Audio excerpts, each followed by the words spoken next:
Hey guys! For today's vlog, samahan niyo naman kaming kumain sa shabu-shabu. Ayan! Kung mapapansin nyo nga guys, ay shabu-shabu na naman talaga yung kakainan namin. Usually naman kasi guys, talaga namang shabu-shabu lang yung madalas kainan ng mga Pilipino dito. Paano naman kasi guys, talagang plain lang yung lasa nito tapos ikaw lang yung mag-a-add ng mga ingredients. Pero itong kinainan namin guys, talagang bagong bukas siya. Bali dito guys, same lang din naman. May only drinks, only ice cream, mga ganyan. Pero yung pinaka nagustuhan ko talaga dito guys, meron siyang only kamote chips. Alam nyo ba guys, nung natikman ko tong kamote chips, talagang sobrang sarap. As in parang nakaka-addict siya. Yung lasa nga nito guys, yung parang kagaya lang sa atin na banana chips. Parang ganun siya guys. At napakarami ang ice cream guys. Kaya lang napakalamig lang talaga ng panahon. Shoutout nga pala sa birthday girl. Actually guys, kaya lang naman talaga kami kumain dito dahil birthday ng isang kasama namin. Sobrang sarap nga talaga guys sumigop ng sabaw pag ganito yung panahon. Makikita mo talaga guys na sobrang sulit talaga sa kanila to. At dahil dyan, vlog takeover muna. Pasok! Hi guys, ako si Utoy, OFW dito sa Taiwan. Ito ang aking... Wait guys, saan dyan? Oh, first time makasama, mga idol. Ito nga pala si Atakas sa Jowa. Yo, Atakas sa Jowa. Kain. Hey! At pagkatapos nga namin kumain guys, ay tumambay lang kami dito saglit sa labas. At maya-maya nga rin guys, talaga namang umalis na din kami. Pero talaga namang hindi pa rin nagtatapos dito guys. At dahil nga kinabukasan ay wala namang kaming mga pasok, ay dumiretso nga kami sa convenience store guys. Dito kasi usually kung hindi naman sa bahay or sa dorm, sa convenience store nga nagse-celebrate or nag-iinom. Ito naman guys, tamang chill lang at hindi rin masama kung paminsan-minsan lang. Tamang pag may okasyon, ganyan. Importante nga lang dito guys ay yung mga tawanan at masasayang moments. At ayun nga guys, medyo late upload nga lang to. Minsan kasi guys, busy ko talaga sa trabaho, hindi talaga ako nakakapag-upload. Pero syempre, gusto ko pa rin i-push to. Kasi isa din to sa memorable na ganap ko dito sa Taiwan. Tulad nga ng sabi ko guys, kaya din naman talaga ako nagvo-vlog kasi gusto ko ma-vlog yung mga memories sa buhay ko. Happy birthday!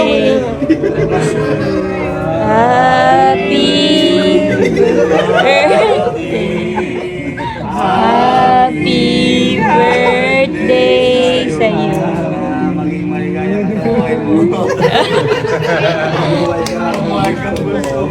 At ayun nga guys, after mga 1 hour ay nag-pack up na nga rin kami dito. Paano ba naman kasi guys, sa loob kami nakapwesto? Talagang minsan talaga kapag sa loob kayo nakapwesto or nag-iinam, talaga namang may oras lang. At napagkasunduan nga namin guys na magkakaraoke kami. At since maaga pa naman ay talaga namang ipupush namin to. Bali nilakad nga lang pala namin to guys. Walking distance lang kasi talaga siya guys.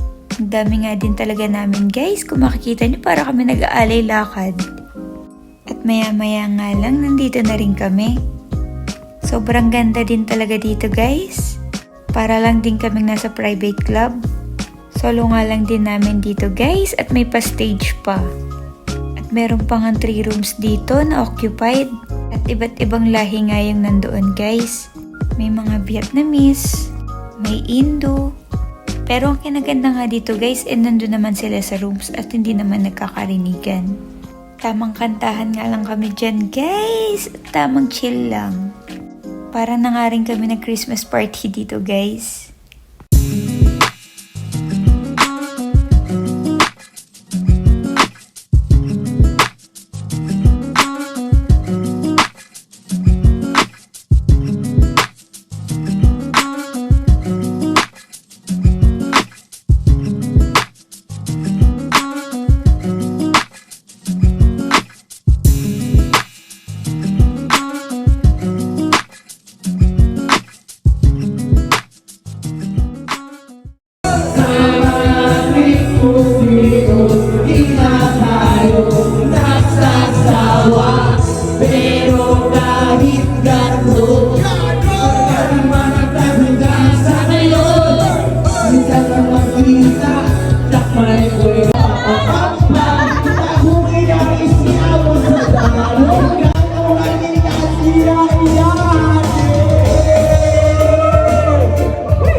Nakakatuwa din naman talaga itong mga ibang lahi na to.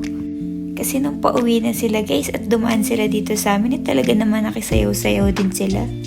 At nakakatuwa nga rin tong kasama namin guys. Kuwang-kuwa talaga niya yung pagkanta ng reggae guys. Nakakatuwa nga rin tong mga kasama namin guys. Talaga namang chill-chill lang lagi. Minsan nakakatuwa din talaga silang tignan. Kasi yung iba dito ang tatagal na din talaga. Hindi naman kasi porkit nakikitang nag-e-enjoy or nag-chill wala nang iniisip. Nakakatuwa rin talaga makita silang nag-e-enjoy kasi hindi din biro yung trabaho. Nakakatuwa din talaga guys kasi dito may nare-realize ako. Dati kasi nung kabataan yung mga ganitong labas-labas ay para lang sa mga single. Yung tipong pwede ka, papayagan ka lumabas kasi nga wala nagbabawal sa'yo. Pero habang tumatanda ka, minsan talaga nagmamatured na lang din talaga yung utak mo. Minsan kasi kailangan din natin unawain yung mga partner natin. Lalo na kung nasa malayo sila at malungkot. Hindi naman kasi porkit lumalabas sila or what nambababae na or may ginagawa na silang kalokohan. Minsan kasi yung samahan, tawanan at kwentuhan ay sapat na din talaga.